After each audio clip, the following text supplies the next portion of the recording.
Live. Good evening. A warm welcome to all for Disha Bharat's online My Bharat campaign series.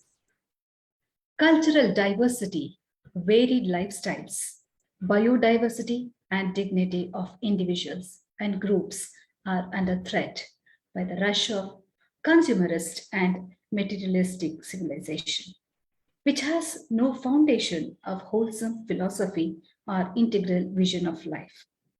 For the sake of humanity's future well being, this threat has to be faced at all levels. It is ironic that independent Bharat, instead of learning lessons from the Western experience and following the real inspiration of her freedom struggle, has been blindly following the Western model. There is an urgent need to reverse the Western model trend, take stock of our moral and intellectual resources, and use them concertedly to formulate our own plan for national regeneration. Today is the 11th day of Disha Bharat, My Bharat campaign lecture series.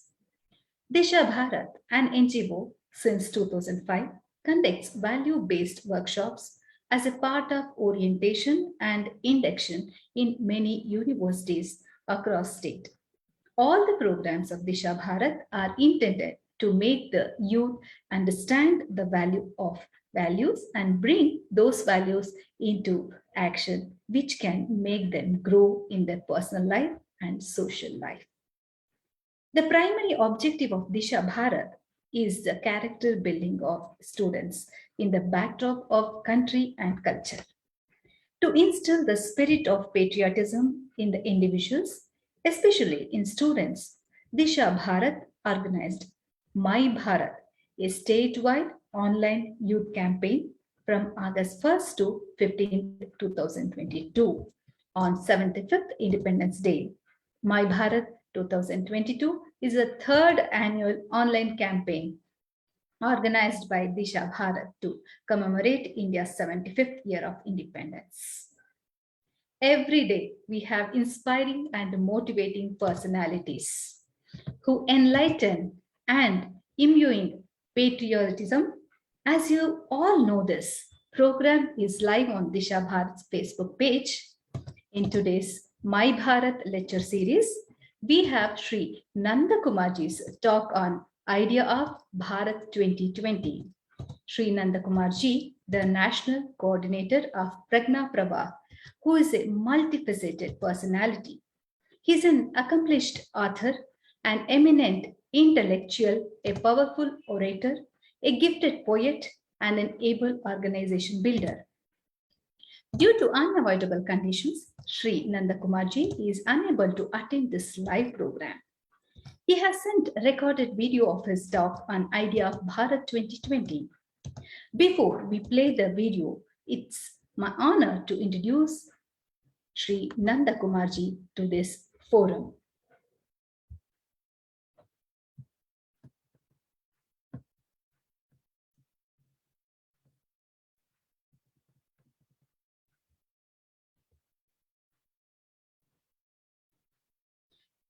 Sri Nandakumar, Akhila Bhartiya Samyojak, Pragna Prabha.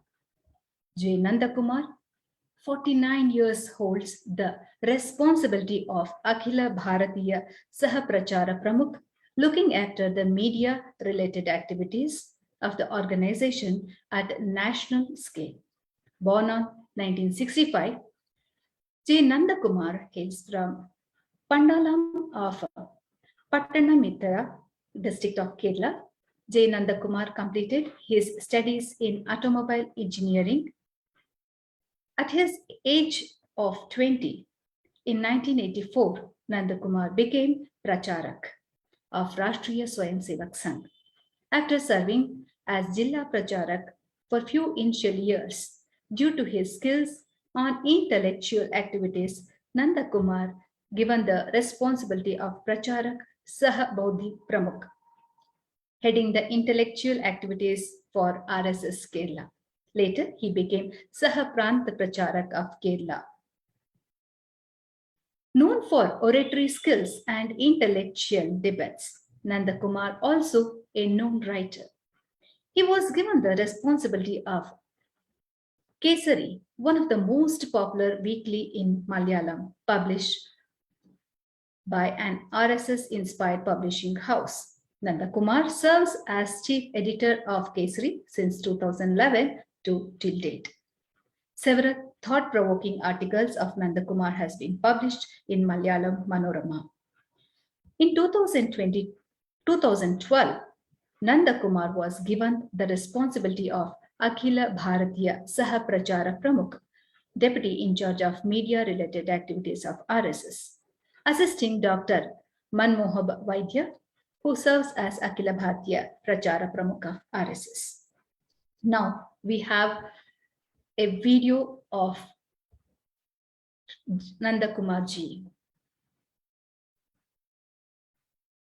Now we are playing a video of Nandakumar ji's talk on Idea of Bharat 2020. Namaskar, Dhanyavad. Vande Gurupata Dwandam Avang Manasa Gocharam Rakta Shukla Prabha Misram Atarkyam Tvaipuram Mahat Om Tatsat. Bharatiya Pratnya iti Vishayasya Chindanartham Samayojite Asmin Andarjala Sammelane Upasthitanam Sarvesha Mahanubhavana Karyakartru Bandhavanam Sadaram Sasneham Namaskara. Eka Pakshatmakasya Etasya Karyakramasya Ayojanam Disha Bharata Sanstha Karoti Atma Nirbhara Bharatasya Chindana Samaye Etat Melanam Atyantam Mahatva Bhudam Bhavati Ayojakanam Disha Bharata Sanghatakanam Abhinandanani Atma Nirbhara Bharataya Bharatiya Pratnyaya Jagaranam Anivarya Navina Shiksha Niti Etat Karyam Sugamam Karoti iti Ashaya Vayam Agre Gachamaha Charaiveti Dhiyo Yo Na Prachodayat. Thank you, everybody.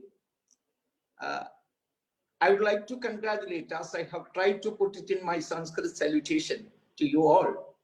I would like to congratulate you all to conceive such a beautiful topic to discuss as a part of this 15-day long Samvada, Idea of India. I think it is supposed to be the translation of Bharat Bodh or Bharatiya Pratnya.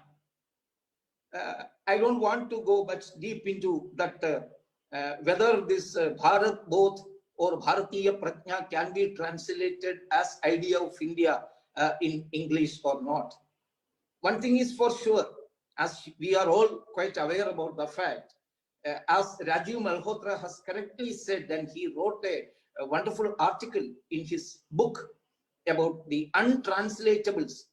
There are so many terms which cannot be translated into Indian languages from English, and also some particular typical special terms in Bharat like Dharma, Sanskriti, cannot be translated into any of the foreign languages.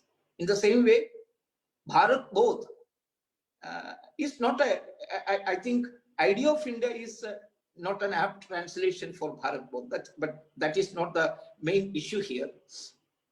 According to the Bharatiya system, one acquires bodha after a series of ethical and intellectual discussions, that is Samvada. This Samvada Parambara, that itself is a speciality, the uniqueness of Bharatiya philosophical system. There are a lot of dialectical processes, but the main thing which we have to take into consideration is there shall not be any Purvagraha. Purvagraha means prejudice. And Duragraha, that is stubbornness. My point is the only correct thing. Your point is always wrong. Before hearing the point raised by the other person, some are always saying that your point is wrong. That is Duragraha. For a successful conduction of a Samvada, these two agrahas are to be avoided. That is Purvagraha and Duragraha. That's why our great forefathers, Rishis, said, Vade Vade Jayate Tattvabodha. Our aim is to get Tattvabodha, get enlightened. So for that purpose, Vada is to be conducted. That is a perpetual journey, a perpetual action. This perpetual journey is the very basis of Bharatiya philosophy, Bharatiya Darshana. Healthy discussion and creative dialogue have played a great role in the making of this great Rashtra.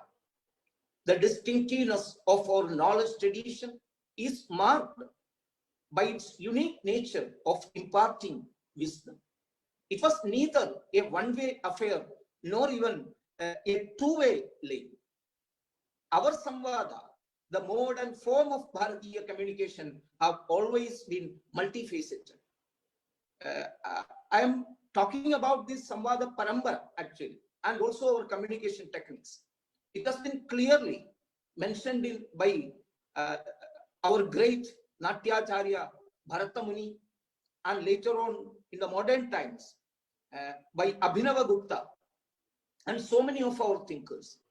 But unfortunately, that part, that communication techniques and communication principles are nowhere in our syllabi, even in the communication colleges and institutions.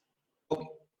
The mode and form of Bharatiya communication have always been multifaceted. The whole society takes part in it.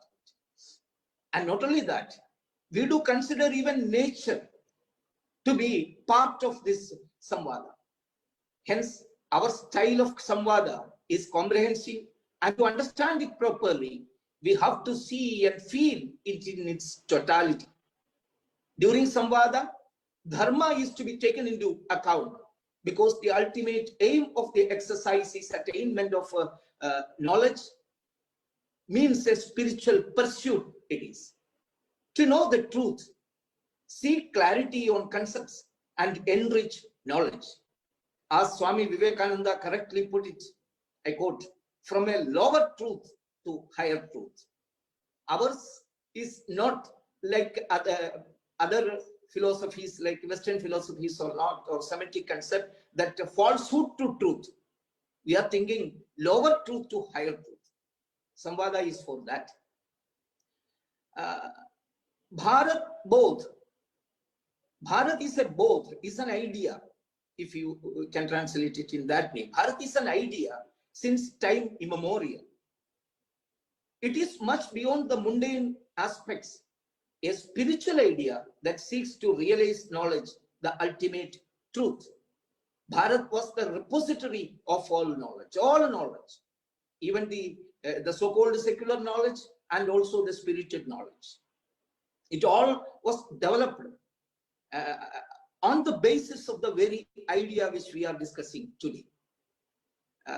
Great Max Muller, in his famous speech, What India Can Teach Us, he said, I'm quoting, whatever sphere of human mind you may select for your special study, whether it be language or religion, mythology or philosophy, laws or customs, primitive art or primitive science, everywhere you have to go to India, whether you like it or not, because some of the most valuable and most distinctive materials in the history of man are treasured up in India and in India only.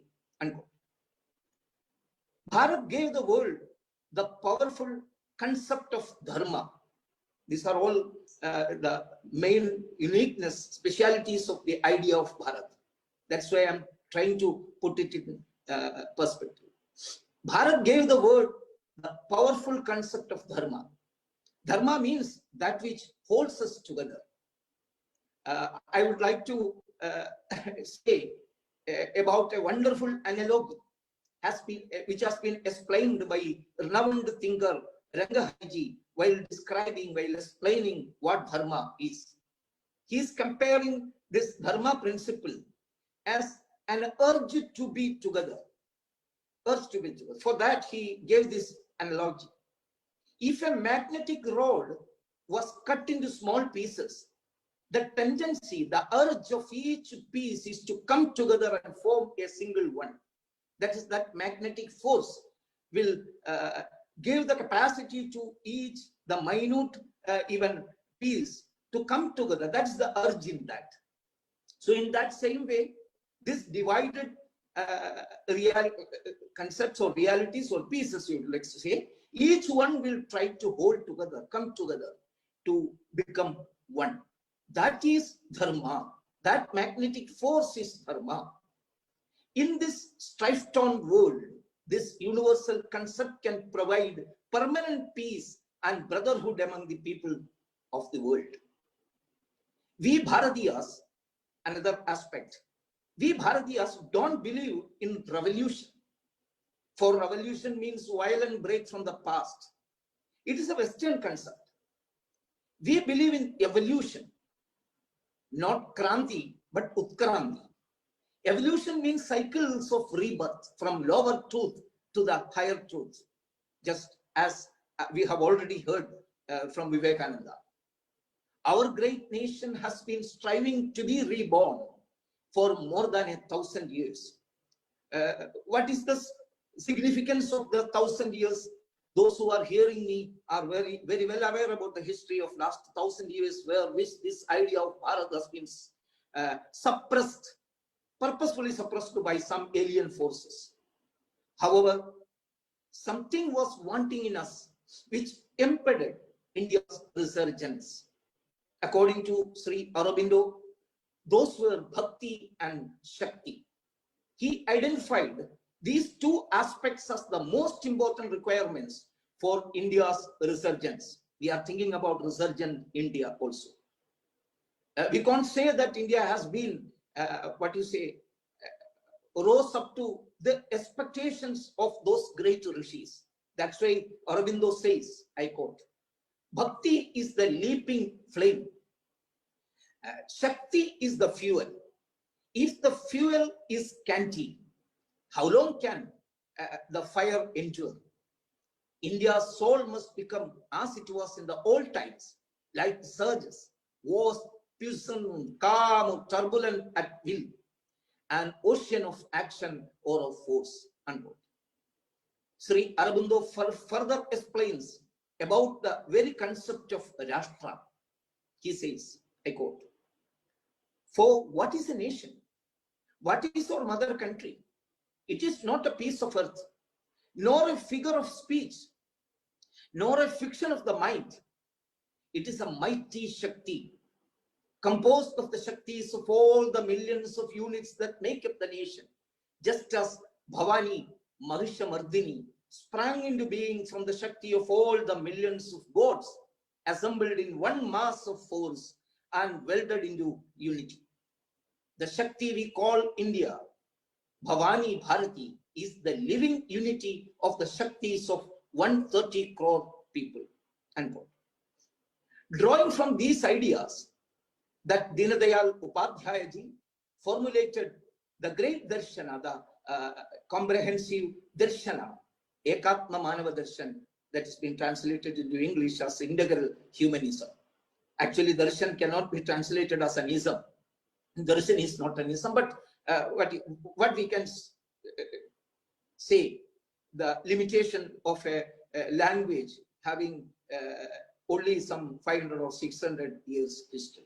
Anyway, if Bharat has to be brought back from the impact of centuries of slavery, deprivation, and oppression, and morass of self-deception, we have to revive our real Shakti. That is our idea of Bharat.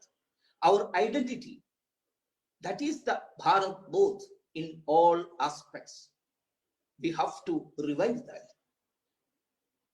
At the same time, we have to admit the fact that, that today's Bharat is not a clean slate.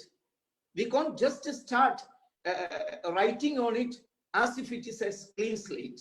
No, there are a lot of writings on it. There are a lot of influences, impacts. A lot of other influences are there because of the continuous interactions and even invasions of alien thoughts, alien philosophies, imperial powers. They all came here. That impact is there. Okay, that which helps us, we can accept it. Ano bhadra kratavo yantu vishwataha. That is our concept. There are, I have already said, invasions of several types. It's imperial, religious, philosophical. They all have an impact of our society, on our society. But what happened, because of the undesirable forces still exist, still persist. It has divided our nation philosophically or ideologically into two. That is what the great thinker, historian, and philosopher Dharmapalji said. I quote, today's Bharat is living in two universes. Dharmapalji is saying like that. One is a Gramina Bharat and another India, an urbanized academicians led India. Two Bharat are there. That is what which Dharmapalji has said. Our great Satsangachalakji, late Satsangachalakji Sudarshanji has also put it in this way. Today, our nation has been divided into two, that is Bharat and India. Here, we have to go a bit deep into the great philosophy, our Bharatiya philosophy and Western philosophy. In Bharat, the aim of dharma or religion is not intellectual conformity to a particular set of dogmas.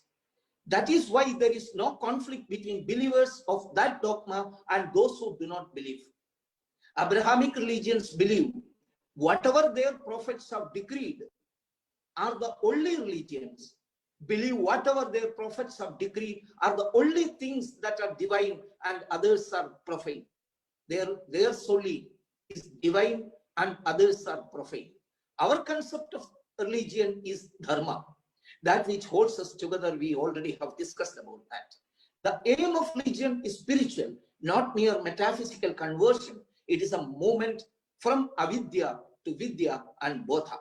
When vidya is attained, there is no estrangement. This is Hindu universalism or Bharatiya universalism. Hindu is a synonym to Bharat, as we all know better than any of the people outside Bharat, or believing in an alien philosophy. We know better than that. In this philosophy, there is no place for looking at binaries.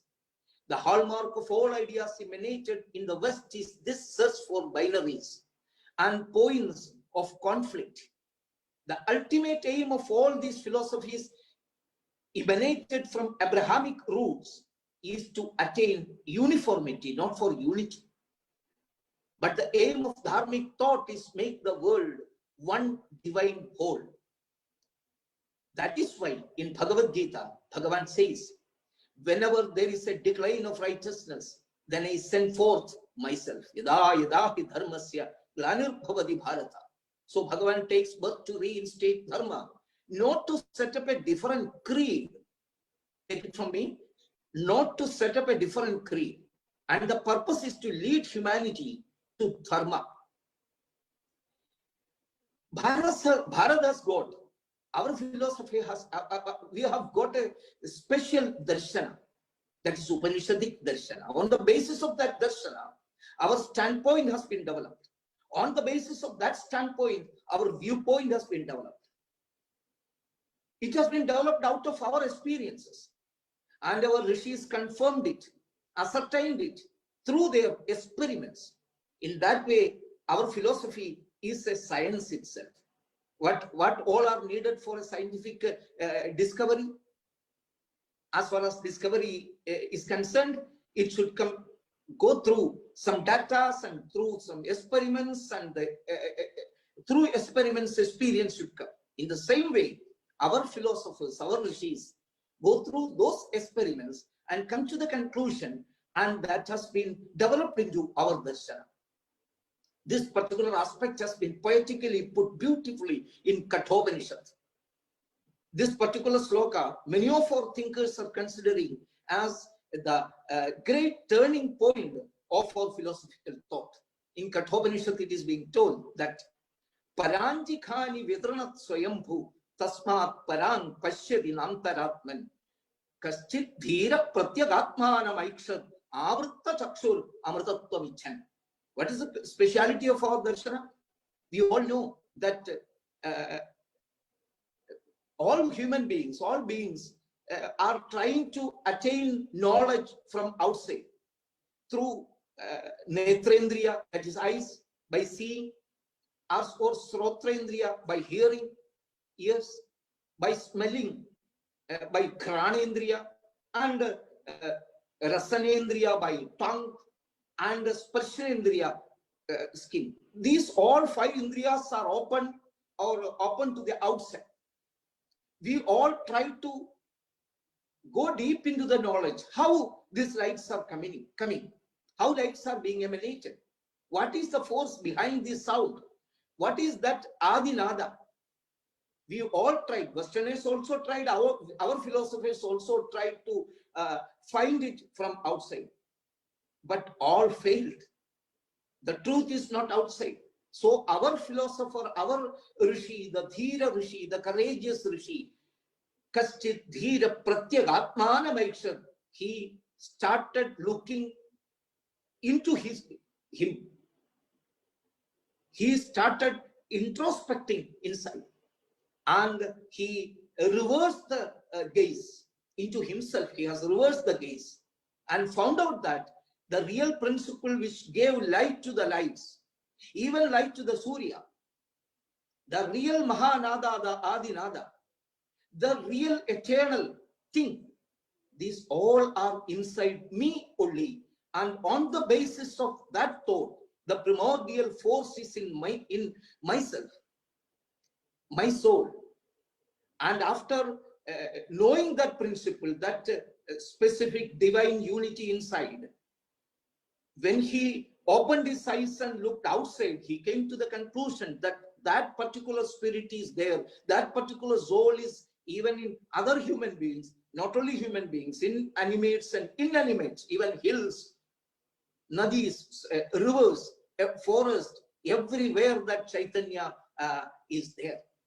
So that particular darshana, on the basis of that standpoint, we have developed our worldview. We started looking the world from that standpoint. We have developed our social science on the basis of that standpoint or darshana. Our economics, our environmental view, our democracy, our ruling techniques, and on the basis of that particular darshana, our relationship with others took shape. Not only our concept regarding others, our relationship also developed on that basis. So on that philosophical premise, we have developed our relationship with others. Then comes mutual relationship with the multiple realities in the world. If at all some conflicts developed, yes, here also some conflicts developed, but we never thought that it is the rule. We thought that it is an exception. It is an unnatural thing and also impractical thing. So we have developed the Samanvaya concept, the Samanjasya concept, mutuality, interdependence. That's why Bhagavan Sri Krishna put it in this way. What is the way towards Shreyas, Aishwarya, total success? He said that Devan Bhavayatanena te deva bhavayantuvaha parasparam bhavayantaha shreya paramavapsyatha. Parasparam bhavayantaha.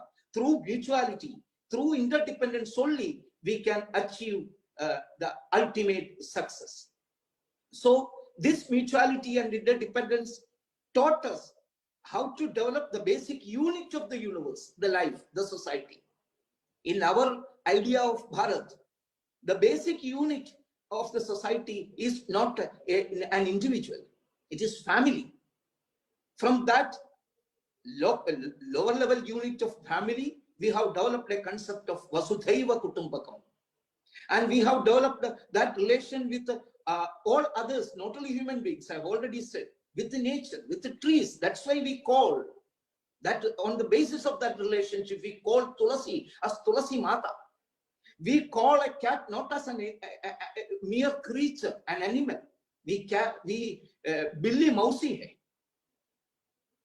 as far as Chandra, moon is concerned, it is not just another celestial body. We call it as Mama, Chanda Mama. This family relationship has been developed on the basis of this very idea of Bharat or Bharat both or Bharatiya Prajna. That's why we have developed a concept. Manav can be developed into Madhav. Nara can be developed into Narayana. Janata can be converted into Janardhan. So that is the real divine principle underlies in our thought system, our knowledge tradition. But their darshan or the Western concept, it is totally based upon dialectics, based on dvandva, based on collision. They always thought about two forces. Always there is some opposite two forces and perpetual collision. The mutual collision is the rule there.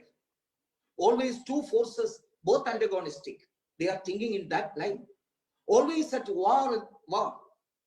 Their mood and mode is a war mood and mode.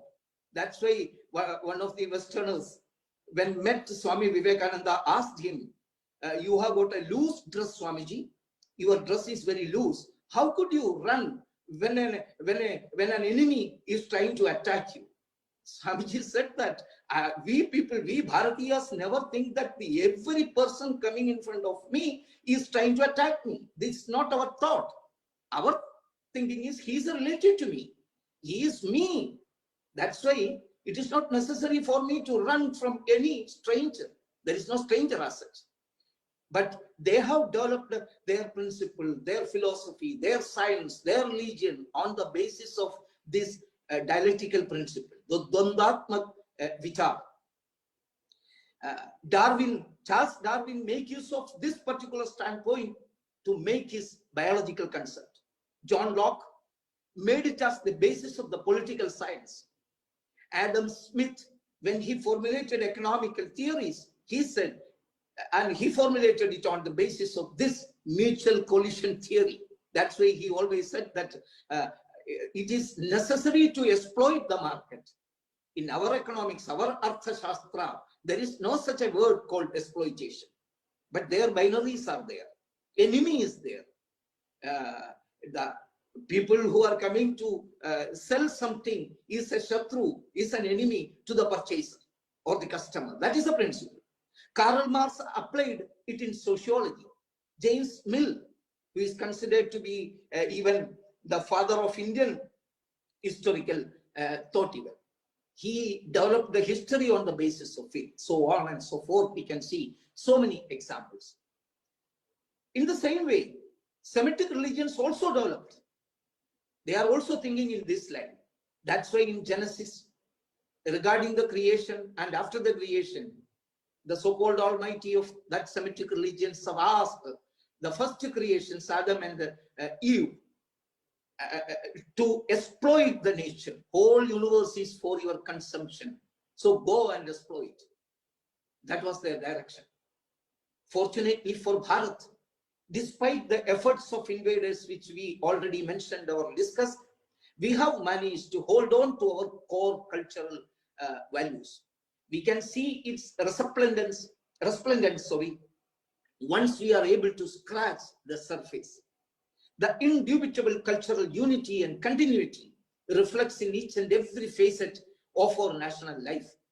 Right from the mundane secular matters to the lofty spiritual aspects, the underlying oneness can be felt.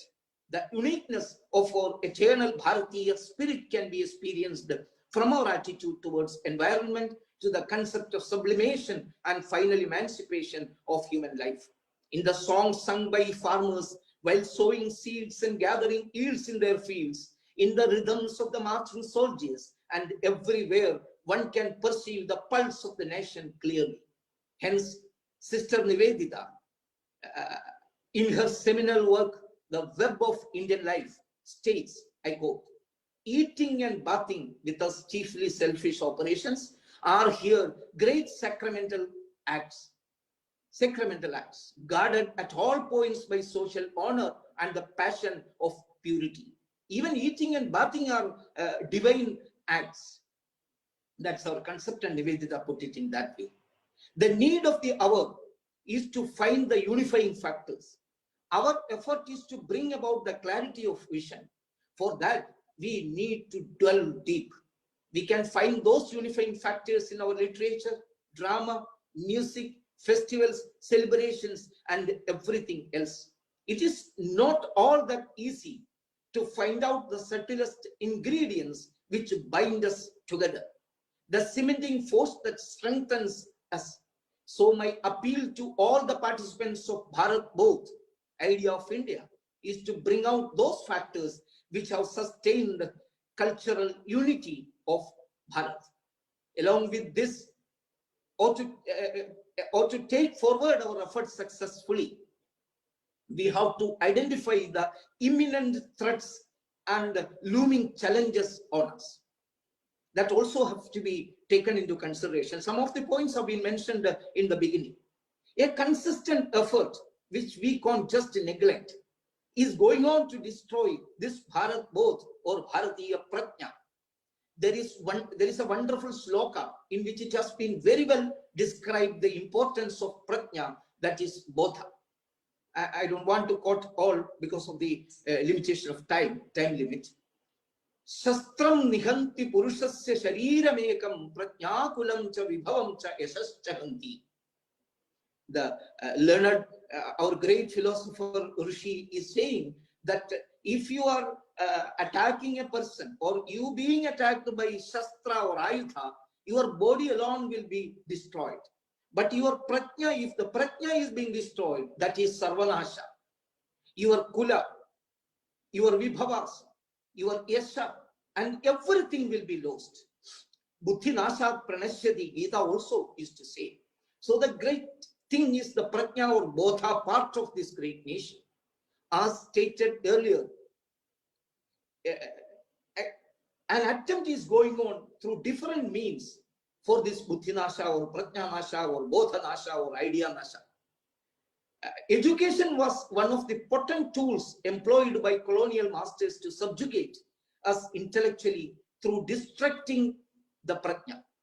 English was imposed as the medium of education, which caused permanent social disparities among the people. But now we are seeing the resurgent Bharata is removing that colonial baggage from our shoulders. It is removing. We are reasserting ourselves. We are going to succeed. The main problem was this education, and it is being, after a long 73 years, first, the most comprehensive, most integral education policy has been placed on the table of Parliament, and it has been approved. And that on the basis of that policy, we hope, we all are expecting a amoola chul parivartan, right from the bottom to the top parivartan. Language is more than a means of communication. The dominance of English over other Indian languages and the importance accorded to it by pre- and post-independent rulers have resulted in the extinction of many native cultures and their profound literature and legacies. Distorted versions of Indian history, that also is to be taken into consideration. Many concerned persons concerned have called me after this NEP being approved. They were all asking, now the history will be rewritten. That they are asking. We are all expecting that. Sure, I'm quite sure that it will happen. But till now, we are learning that distorted history, written with an aim to widen social schisms and fault lines already existing in the society, that are being taught in our schools and universities. We are not yet ready to teach at least our own history of science. We have got science, and that science itself has got a very great history, but that has not been taught yet.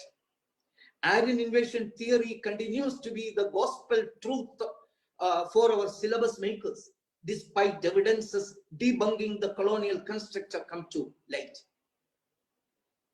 So because of this influence, our history textbooks continue to celebrate some strange anachronisms. I would like to put it in that way. We continue to teach our students or compare before them that formative period. In that formative period, we are putting before them, our history teachers are putting before them that Kautilya is the Indian Machiavelli and Samudragupta is the Indian Napoleon. Strange. Kalidasa is the Indian Shakespeare, who are in fact no way peers in any standard, neither historically nor chronologically. They cannot be even compared. So I don't want to delve deep into that. You all know about all these things. The so-called eminent historians are not ready to accept Savarkar as a Veera Savarkar as a historian. Why they are saying so? They are saying that Savarkar is not a professional historian. But when we are thinking about Savarkar's contribution to the history writing, but for Savarkar, where would have been the 1857, the War of Independence? Where would have been Nana Sahib, Rao Sahib, Tandiya Tope, Jhansi Rani? From where Netaji Subhash Chandra Bose would select Jhansi Rani regiment name for his women regiment. It was the contribution of Veera Savarkar, but still the so-called eminent historians are not ready to accept Savarkar as a historian. They are saying, I have already said. But is it the fact? They are not ready to accept even R.C. Majumdar. Why? R.C. Majumdar, when he wrote history of the freedom movement, it ultimately resulted in the partition of Bharat. He said clearly that there is a vast, huge contribution of our revolutionaries like Madanlal Dhigra, Khudiram Bose. That type of n number of revolutionaries were also there. He was not ready to confine the history of our Indian independence struggle to a particular Kashmiri Pandit family. He was not ready. That's why he is also not considered to be a historian. So both Savarkar, because he is not a professional historian, R.C. Majumdar, because he said some truths in the history. Many others are also not being considered as historians. Can there be any other nonsensical teaching method than enlightening students of Indian philosophy through Plato and Socrates? Can you just believe? Indian philosophy is being taught through Plato and Socrates. What else can we assume other than that we are in a state of extermination out of the effect of colonized mental makeup, where a political science student is denied the lessons on Indian contribution to political science? What is the intention of our eminent educationists? What they are afraid of? Is our Indian system of Ganarajya unworthy to be learned about? You have to think about all these things while we are we are all proud enough to say that our idea of India is resulting in the resurgence of Bharat. Is it complete? No. We have to see the real greatness of this great nation. For that purpose, these imminent dangers are also to be taken into consideration. Another one is the divisive ideology and activities of the forces, votaries of the outdated class struggle theory. They are well versed in unearthing our differences and constructing fault lines in the society. It is not a difficult task to point out the outward differences among men. Color, body structure, dress, language, place of stay, and birth cannot be same. It cannot be same. But these Marxists, masquerading as intellectuals, are trying to derive sadistic pleasure by taking up these flimsy and trivial matters. They are trying to create chaos and confusion in the society through an ideology that is defective in theory and destructive in practice. Further, they have no love lost for Bharat. For them, Bharat is not a single nation, but a conglomeration of many different nationalities. And Stalin, from whom Indian communists drew inspiration during his lifetime and even later, wrote in 1925, the same year in which Rashtriya Swayamsevak Sangha was formed. Stalin wrote, I quote, "Nowadays, India is spoken of as a single whole. Yet there can be hardly any doubt that in the case of a revolutionary upheaval in India, many hitherto unknown nationalities, each with its own language and its own distinctive culture. We have to give attention to each and every word. Distinctive culture, unknown nationalities will emerge on the scene. From where else this Tukade gang, who raised the slogan Bharat Tere Tukade Honge, got the principle, got the philosophy, got the idea to work against Bharat? These are the forces which are working against the great idea of Bharat.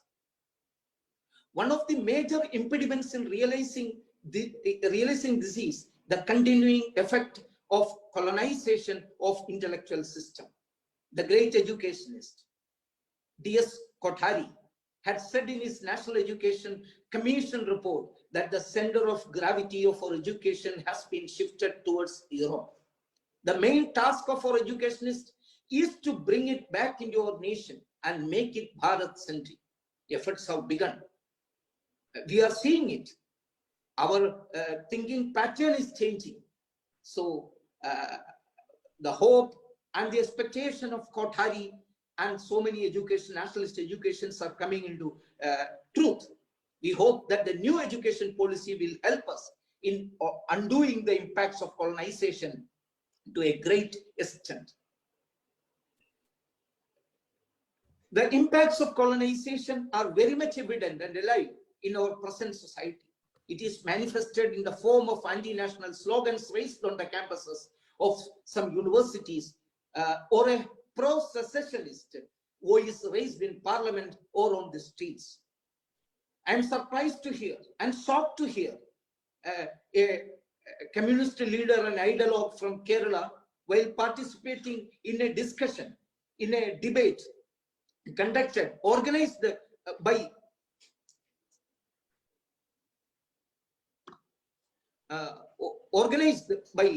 a left-oriented intellectual organization, has commented that Kerala should try to secede from Bharat. It has been openly. So many cases were registered against him. But they are showing the courage.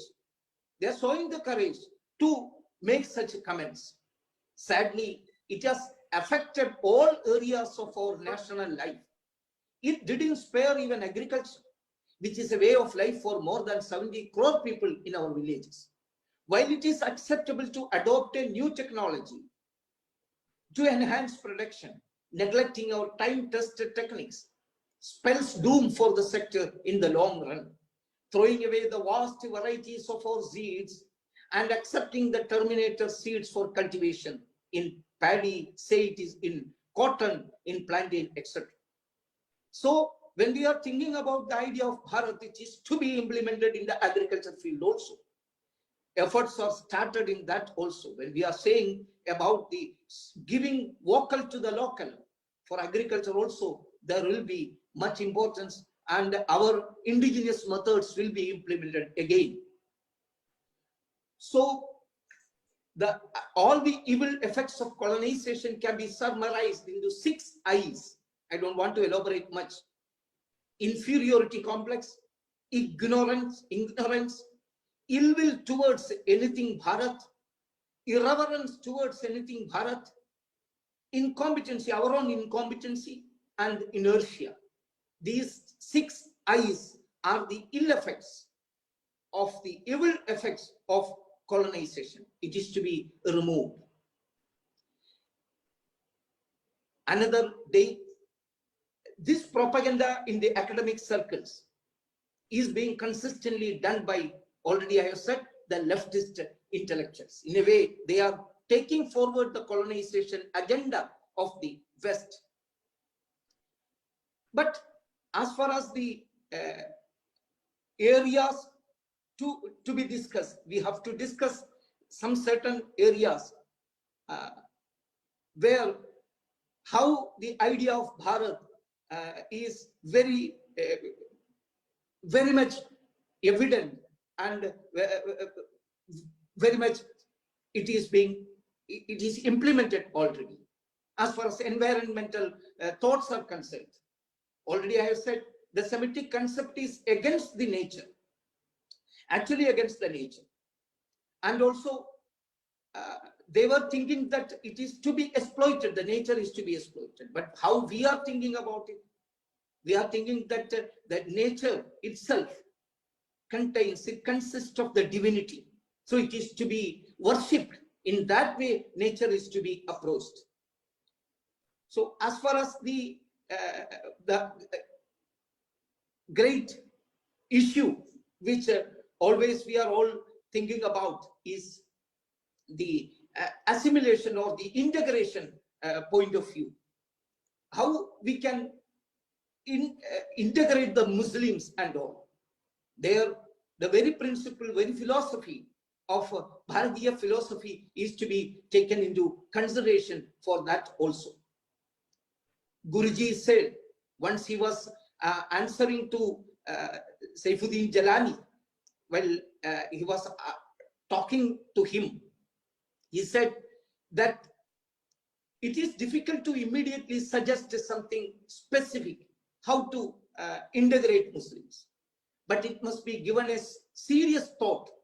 A real religious education on a wider scale can be one such step. Not the dharmaless education that is being imparted by nowadays by our politicians, but through good religious education which lets people understand the true wisdom of Islam and Hindu Dharma. People should be taught that every religion guides an individual to be true, pure, and welfare oriented. Then second step is to teach history as it was. Today we are taught a distorted version of history. If there was aggression from the Muslim invaders in the past, say so, and also clarify that the aggressors were foreigners and they belong to the past. Muslims today should be told that they belong to this country and that this aggression is not their heritage. It is to be taught to them. Thus said Pujaniya Guruji. Instead of being taught what is true, the Muslim now are today being taught a distorted and false version. Truth cannot be hidden for long. However long you hide it, ultimately it comes out and creates only far worse feelings. Therefore, I say that history should be taught as it is. If Afzal Khan was killed by Shivaji, say that a foreign aggressor was killed by a national hero because of their tense relations. We should tell them that we all belong to this nation. Therefore, our heritage is not of Afzal Khan, but no one has the courage to say so. I have already condemned this mutilation of history many times and condemn it today too. Unquote. I would like to quote a true Hindu Muslim or a Bharatiya Muslim, Ashfaqullah Khan, colleague and right-hand man of legendary Ram Prasad Bismil, just before them being executed by British. Musalman hoon, punarjanm ki baat nahi kar pata hoon. हाँ खुदा अगर कहीं मिल गया तो झोली फैला दूंगा, जन्नत के बदले दूसरे जन्म ही मांगूंगा, फिर आऊंगा, ये भारत माता तुझे आजाद कराऊंगा. He's saying that Punarjanma, as far as Islamic religion is concerned, Punarjanma is not acceptable. But I, as a Bharatiya Islam, I do consider to come back again through a Punarjanma. For what? To make my nation Mother India, the Mother India concept, and also Punarjanma concept, all can be accepted by a true Indian Muslim. That's what which Ashfaqullah Khan has shown. All countries at some point or the other have to deal with the issue of integration. The best way to deal with it is the Hindutva way. That can be put in another way, Indian philosophical way, the idea of Indian way. It seeks to emphasize on the commonalities that exist among Indian people belonging to different faiths rather than hyping or harping on the differences. Uniformity is not what we aim at, but assimilation. This is consistent with the abiding spirit of Bharat. As Swami Vivekananda says, quote, we believe not only in universal toleration, but we accept all religions as true. This is Hindu universalism. I would like to conclude my speech. There are a lot of points to be covered, but still the time is very much limited. I have already exceeded the time. Gurudev Rabindranath Tagore, in his seminal work, Swadeshi Samaj, he said, I have already said that there is a Hindutva way for assimilation, for make India great. Rabindranath Tagore said in his Swadeshi Samaj, to feel unity in diversity, to establish unity amidst variety. That is the underlying dharma of Bharat. Bharat does not regard difference as hostility. She does not regard the other as enemy.